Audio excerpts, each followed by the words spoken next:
détruire ton petit cœur, ton univers d'enfant est œuvre de bonheur.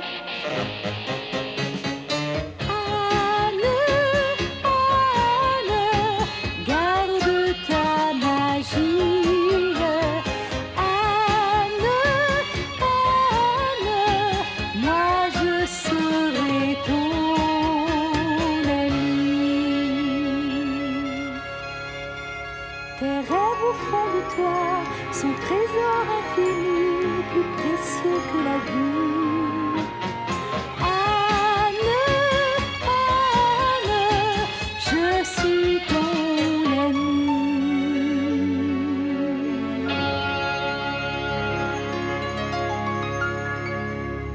Le mois de février, le mois le plus froid de tout l'hiver, était arrivé pour couronner l'amitié miraculeusement retrouvée d'Anne et de Diana.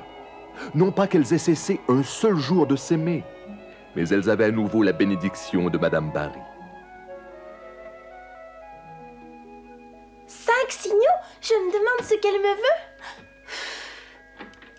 Marilla, est-ce que je peux sortir pour voir Diana? Je n'en ai que pour quelques minutes. Pourquoi faire, mon Dieu? Toi et Diana venez à peine de vous quitter. Et vous êtes restés plus d'une demi-heure dehors à bavarder les pieds dans la neige. Je sais, Marilla, mais Diana veut absolument me voir. Elle a quelque chose de très, très important à me dire. Comment sais-tu qu'elle veut te parler, Anne? Parce qu'elle vient de m'avertir. Nous avons trouvé une façon de nous faire des signaux par la fenêtre avec nos chandelles et un morceau de carton. Mais c'est de la folie, vous allez mettre le feu au rideau avec vos signaux stupides. Ne craignez rien, Marilla. Nous sommes très prudentes, Diana et moi, vous savez. Nous avons trouvé un code et elle vient de me signaler qu'elle a quelque chose d'extrêmement important à me révéler. Ça ne peut pas attendre parce que demain je serai morte de curiosité. Comme je tiens à te garder en vie encore quelques années, tu peux y aller. Merci. Je veux te voir ici dans 10 minutes, Anne. Tâche de ne pas l'oublier. Je ne l'oublierai pas. Ferme la porte derrière toi, Anne. Ces petites filles, quand elles ont quelque chose dans la tête.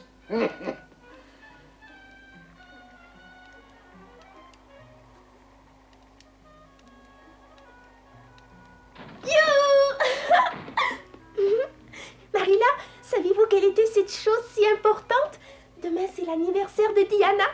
Et Madame Barry lui a dit de me demander si demain, après l'école, je pourrais rentrer directement avec elle et si vous me donneriez la permission de passer la nuit chez eux.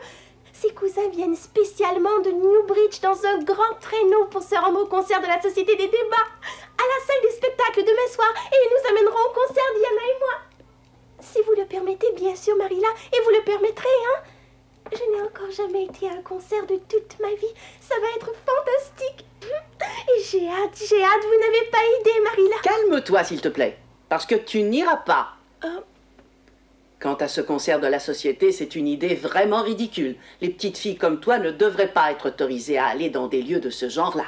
Je suis sûre que la Société des débats est un endroit des plus respectables. Je n'ai pas dit que cela ne l'était pas, Anne. Mais il n'est pas question que tu commences à courir les concerts et à traîner dehors à n'importe quelle heure de la nuit. Ce n'est pas une bonne chose pour les enfants de ton âge. Je suis d'ailleurs surprise que Madame Barry permette à Diana d'y aller. Mais c'est une occasion tout à fait exceptionnelle, Marilla. L'anniversaire de Diana n'a lieu qu'une fois par année. Ce n'est pas comme s'il s'agissait d'un événement ordinaire. Le pasteur prendra part au concert et il va prononcer un discours. Ce sera presque un sermon. Ça me fera le plus grand bien de l'entendre. S'il vous plaît, Marilla, permettez-moi d'y aller. Tu as entendu ce que j'ai dit, Anne. Il n'en est pas question. Un point, c'est tout. Enlève tes bottes et va te coucher maintenant. Il se fait tard.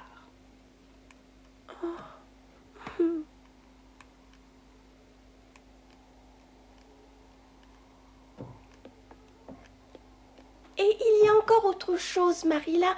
Madame Barry a dit à Diana que nous pourrions dormir toutes les deux dans la chambre d'amis.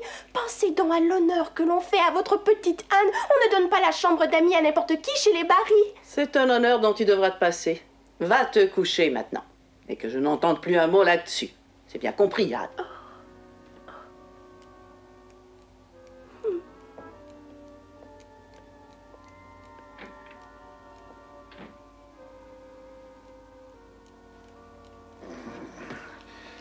Voyons, Marilla, je crois que tu devrais laisser Anne aller chez les Barry. Et moi, je ne le crois pas, Mathieu.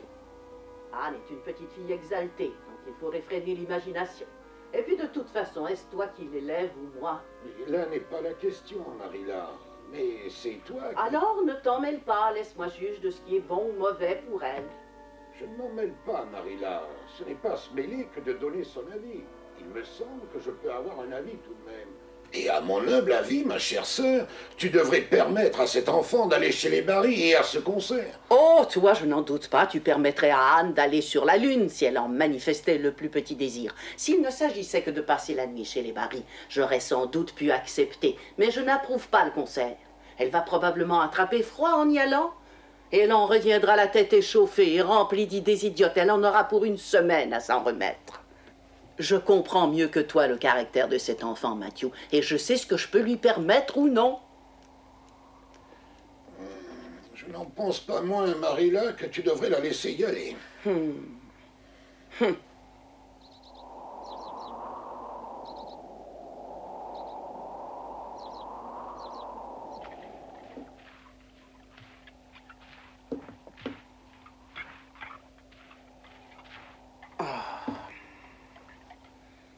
Pourquoi es-tu si lente ce matin? Dépêche-toi un peu, sinon tu seras en retard à l'école.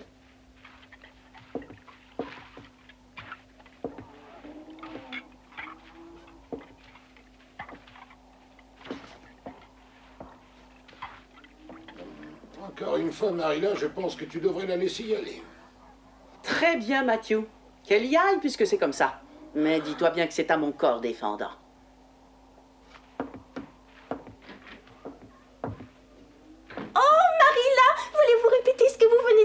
Je n'ose pas y croire, dites-le Je pense qu'une fois suffit, tout cela est la faute de Matthew qui est trop faible avec toi. Moi, je m'en lave les mains.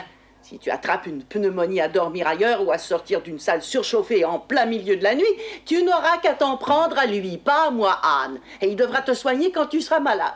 C'est merveilleux, Marilla. J'ai passé toute la nuit à penser au concert, à essayer d'imaginer à quoi ça ressemble. Parce que je n'ai jamais été à un concert de ma vie. Quand les autres filles parlent musique à l'école, je me sens tellement à l'écart. Je ne peux pas participer à leur conversation. Vous ne vous rendiez pas compte à quel point j'y tenais, mais Matthew l'avait compris. C'est tellement bon d'être comprise par les gens qu'on aime, Marilla. Ce n'est qu'à cause de l'insistance de Matthew que j'ai cédé. Oh! Non, non, arrête, ne me touche pas avec tes mains mouillées.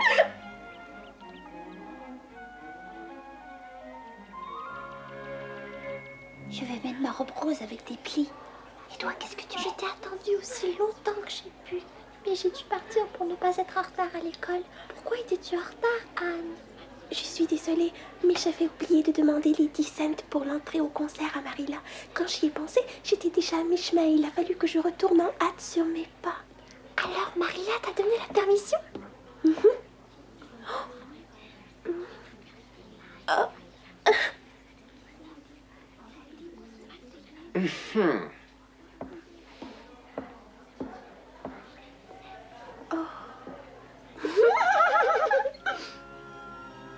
La tête pleine de projets pour le concert, Anne était bien trop troublée ce matin-là pour travailler sérieusement.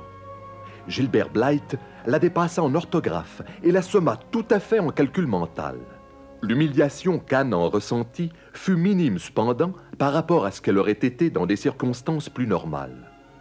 Elle était largement compensée par l'idée des plaisirs qui l'attendaient. L'excitation d'Anne connut sa première effervescence dès la sortie des classes ce jour-là. Elle partit avec son amie Diana, et les deux petites filles, tout à leur joie, se rendirent gaiement chez les Barry.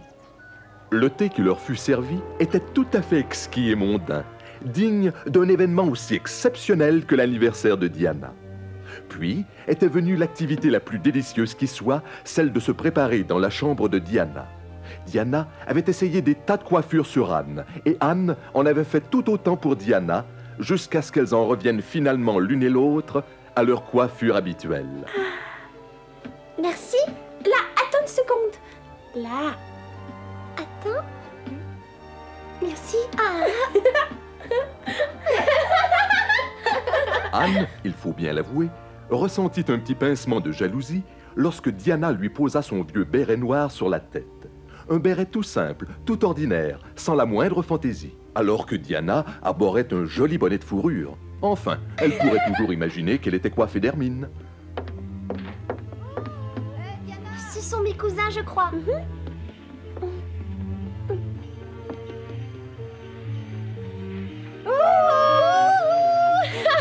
Bonjour, bienvenue Tommy, bonjour à tous. Bonjour. Ça va? Venez.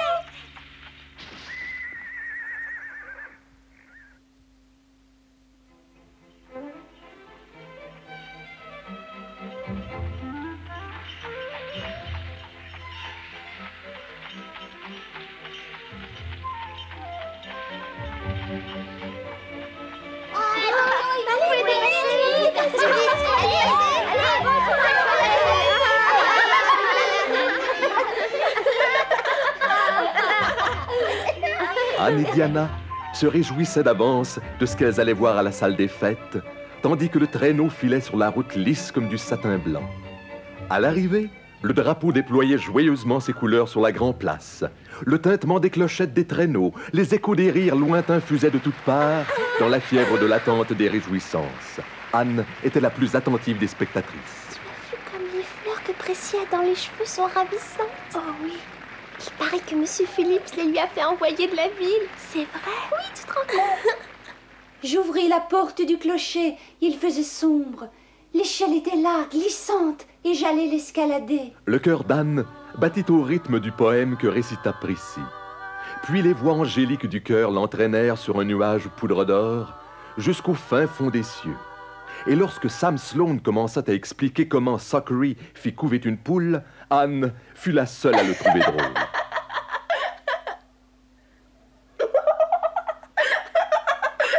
Puis M. Phillips vint à son tour déclamer d'une voix pathétique. Venise aux Byzantins demandait un traité. Près de l'empereur part comme député l'un des plus nobles fils de Venise la Belle, Dandelo.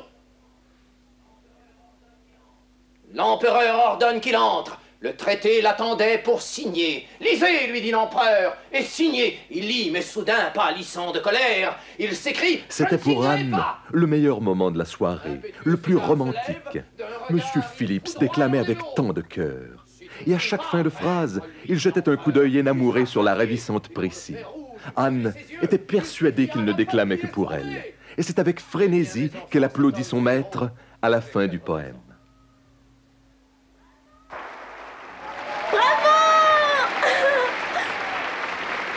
Tous les numéros du spectacle avaient passionné Anne, sauf un, pour lequel elle perdit tout intérêt, celui de Gilbert Blythe.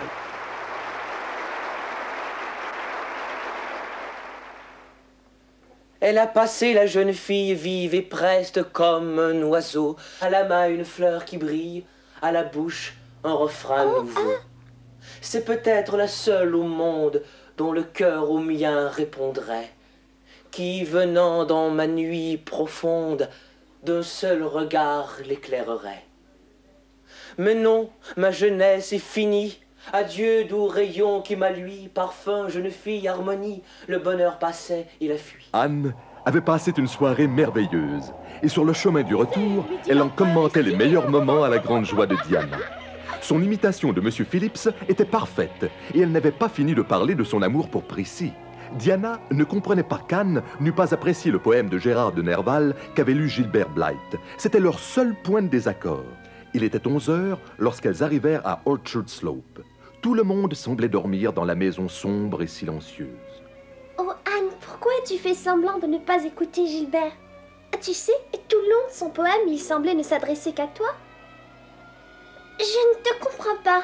Tu es ma meilleure amie, Diana, mais même à toi, je ne peux pas permettre de me parler ainsi d'une personne que je veux ignorer à jamais.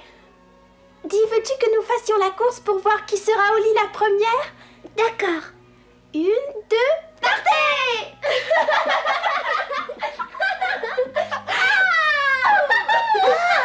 Qu'est-ce que c'est que ça?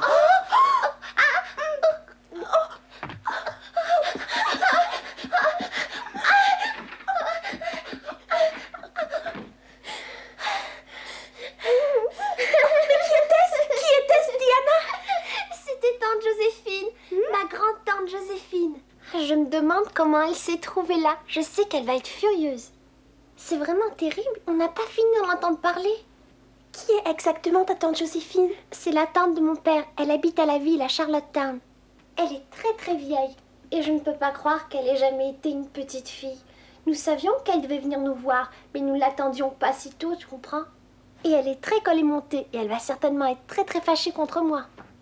Il n'y a plus qu'à dormir avec Minimé. Et elle n'arrête pas de donner des coups de pied, tu verras.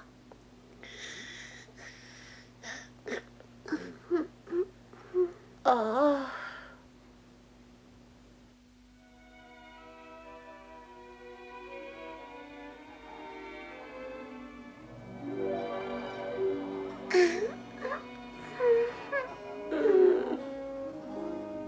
Mademoiselle Joséphine Barry n'apparut pas au petit déjeuner du matin suivant. Diana ne souffla mot de l'aventure de la nuit, pas plus que Anne, bien sûr. Tout se passa donc pour le mieux. Une fois le petit déjeuner avalé, Anne quitta Diana pour rentrer à la maison des Pignons Verts. Au revoir, Anne! Diana? Oui? Ah oui, maman!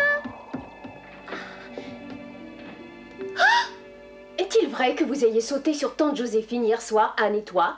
Si je vous le dis, vous pouvez me croire. Il est inutile de le demander à cet enfant. Bien sûr, tante Joséphine. Quoi qu'il en soit, je ne resterai pas un jour de plus dans une maison pareille.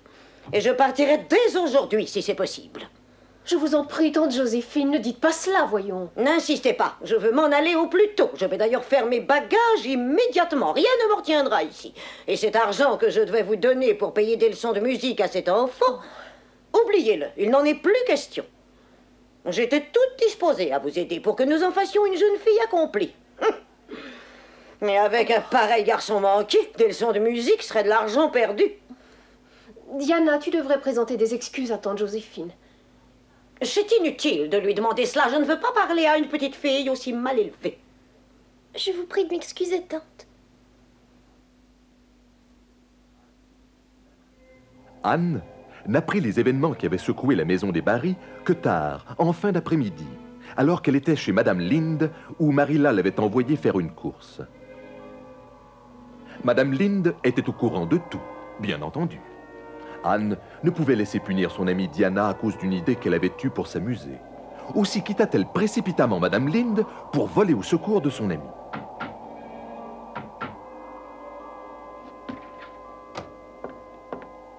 Est-ce que ça va? J'ai appris que ta tante Joséphine était folle de colère après l'histoire de cette nuit. En effet, elle était violette de colère. Si tu savais comme elle nous a parlé, je ne resterai pas une minute de plus dans une maison pareille. Je m'en vais. Je fais mes bagages tout de suite. Moi, tu sais, ça m'est égal. Mais mes parents sont fâchés. Pourquoi ne lui as-tu pas dit que c'était ma faute? Mais crois-tu capable d'une chose pareille? Je ne suis pas une rapporteuse. Et puis, de toute façon, je suis aussi coupable que toi. Eh bien, je vais aller le lui dire moi-même. Non, je te le défends bien, Anne. Tu la connais pas? Entre dans la maison et tante Joséphine va te manger toute crue, ma petite. N'essaie pas de m'effrayer plus que je ne le suis. J'irai aussi bien me jeter dans la gueule d'un canon s'il le fallait. Il faut absolument que je le fasse, Diana. Tu sais très bien que c'était ma faute et il faut que je passe aux aveux. Dieu merci, j'ai une grande habitude des aveux. Oh, je t'en prie, Anne. Oui, entrez.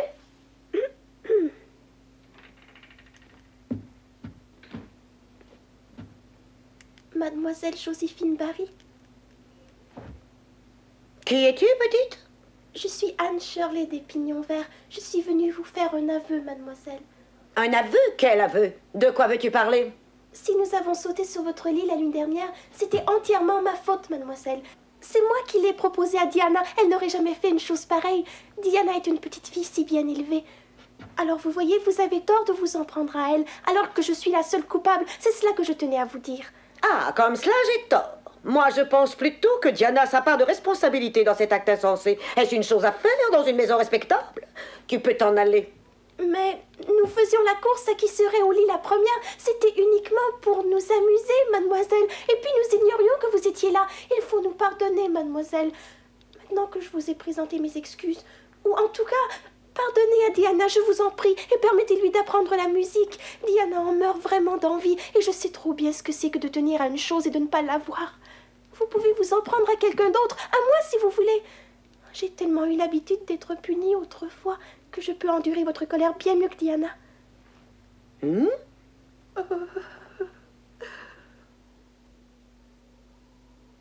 Battez-moi si vous voulez, mais ne me mangez pas. Oh, je n'ai jamais battu personne et je ne suis pas une ogresse qui mange des enfants turbulents. Vous vouliez donc tellement dormir dans la chambre d'amis toutes les deux et vous ignoriez que j'étais dans le lit. Ton point de vue vaut le mien, je suppose. Tout dépend de la manière dont on envisage les choses.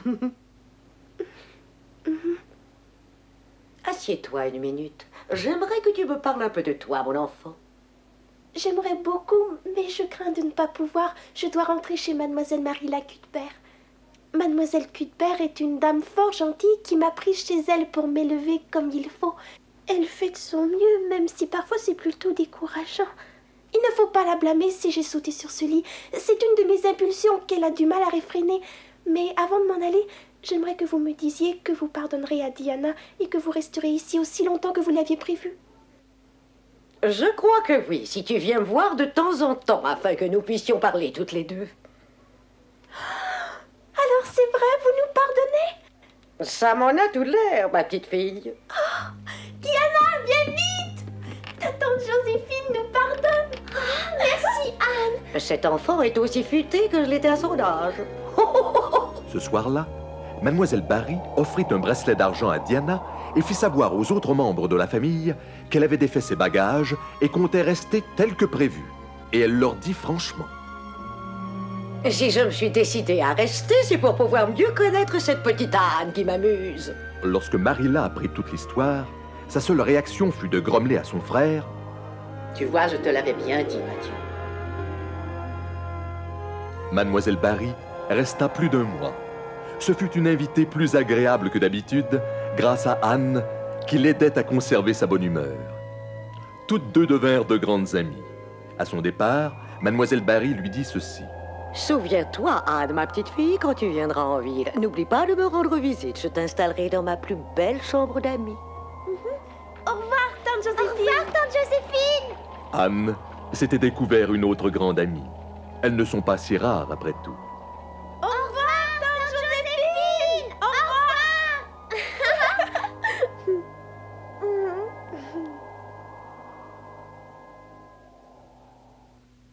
Le printemps, une fois de plus, était revenu. Autour de la maison des Pignons Verts, le beau printemps canadien, capricieux, hésitant, faisait surgir de la terre 1000 résurrections miraculeuses et dans le cœur d'Anne 1000 projets merveilleux.